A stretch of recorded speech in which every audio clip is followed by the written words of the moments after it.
বিদেশে নিযুক্ত আমেরিকার কূটনীতিকদের অন্য দেশের নির্বাচন নিয়ে মতামত দিতে নিষেধ করেছে আমেরিকা। দেশটির পররাষ্ট্রমন্ত্রী মার্কো রুবিও এই নির্দেশনা দিয়েছেন বলে বৃহস্পতিবার রয়টার্সের এক প্রতিবেদনে বলা হয়েছে।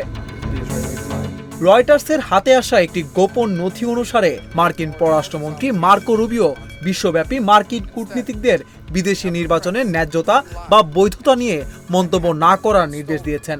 17 জুলাইয়ের অভ্যন্তরীণ পররাষ্ট্র দপ্তরের তার বার্তায় মার্কিন কূটনীতিকদের এ নির্দেশ পাঠানো হয়।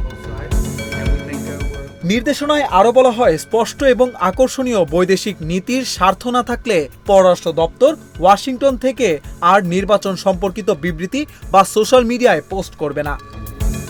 এতে বলা হয়, বিদেশি নির্বাচনের বিষয়ে মন্তব্য করা প্রয়োজন মনে হলে বার্তাটি যেন সংক্ষিপ্ত হয়।